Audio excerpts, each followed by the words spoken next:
Hi everybody, it is Matthew, also known as Mr. Domestic, here to share with you a video on sewing curves in English paper piecing. Look, curves are awesome!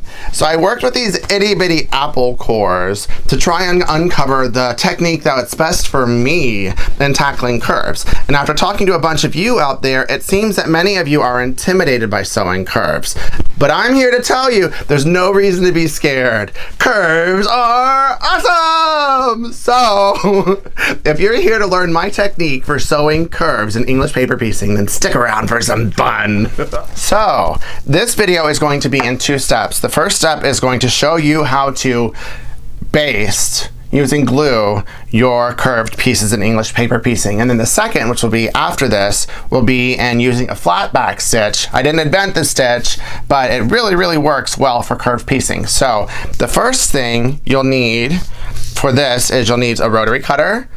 You'll need glue. I can't see how you would do this without glue basting.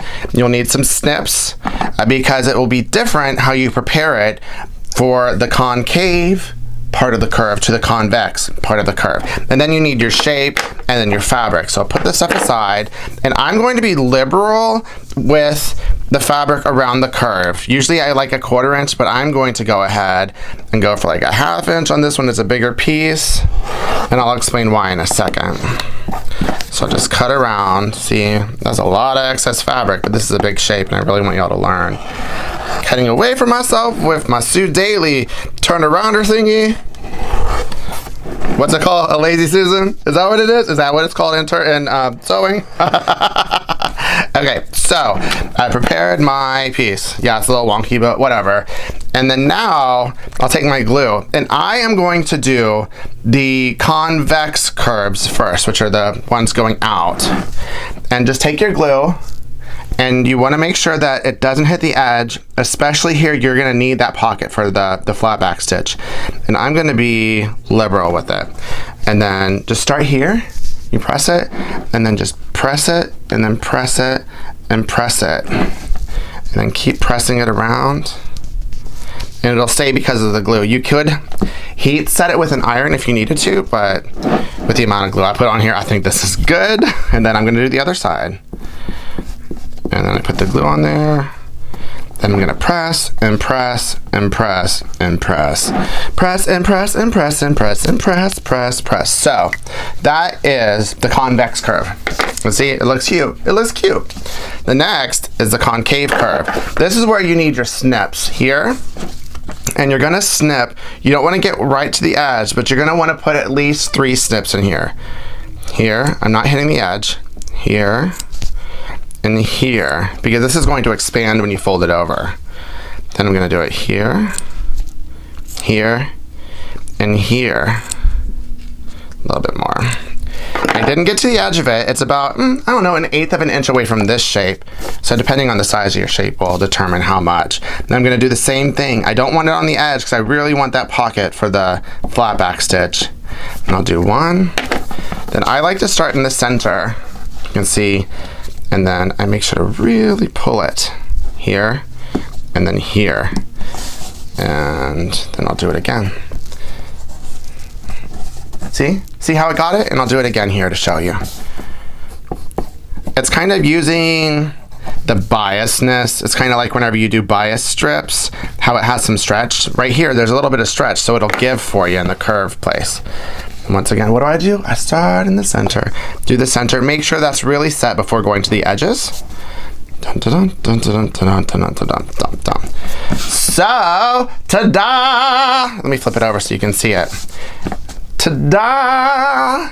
And that is one piece. Next, I am going to show you how to sew 2 pieces together with a flat back stitch. So, hi. Yay! Now it's time to get into this stitching. What you're going to need is your pieces with your fabric on it, and a little piece of masking tape. I'll show you what that's for in a sec. I have some Aurifil 50 weight white, and I picked white so it would be a contrast thread, and I've double threaded it so you can really see the stitch. Now the first thing that I'd like to do is I use a whip stitch to secure the corner. I just feel better with that. So I'll put the 2 right sides together and then just tie a double knotted whip stitch right on the corner. 1, 1, 2, and now I feel like it's set. Like it's set in place, it's not going anywhere.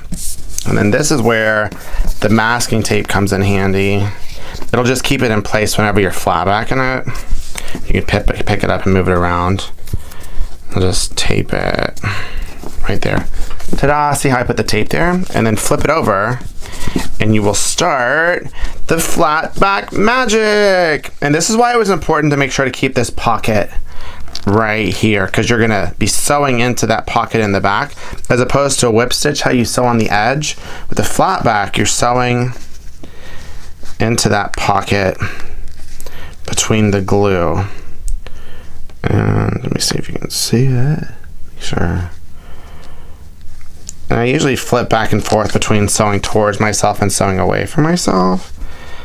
I haven't found one that works best for me with this stitch. I know whip stitch I like to sew towards myself, which is different than a lot of people. But if you can see, and I'm doing it wider than normal because it's a pretty big piece.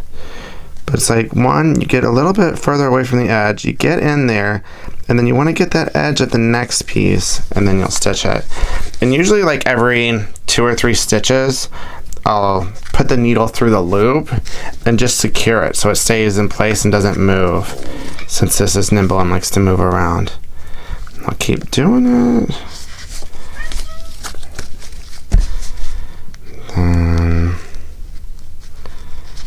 Hopefully you can see it, what I'm doing.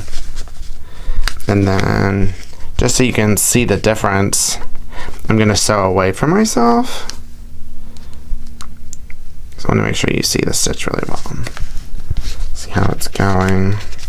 And I'm exaggerating it and making it bigger than I normally would, just so you can really, really see the stitch. I think I'm making the stitches longer. Let me get it up close so you can really see the stitches. The magic. Okay, let me go back down. And I think I prefer sewing away from myself with this, which is different. Look at me learning things about myself right now as I'm going. And I'm going to sew a couple more. Since I changed directions, the stitches looked a little weird when I did the up close. And I really want you to see what the stitches look like. Here, so let me sew this one. And since it's been a few, I'm going to stick my needle in there. And then just show you, I'll do the close-up again. See those 3 stitches? That's what you want them to look like, essentially. Go back to the bottom. Zoom back in, and I'm going to show you a few more stitches in regular time, and then I'll speed it up to the end. But hopefully you're seeing how this is different than a whip stitch, because you're keeping it flat. Essentially trying to get the needle to go through the edges. Let me take the tape off of here so you can see it. I'll do the close-up again. So you can't see the needle, you can't see the stitches, you can't see any of it here, which is the magic of the flat back stitch. Some people who love it like swear by it. Let me go back here.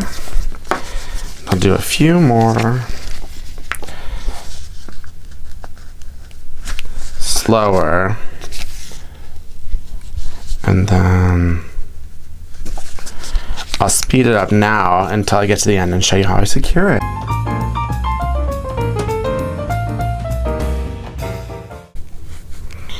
Now I'm getting to the end,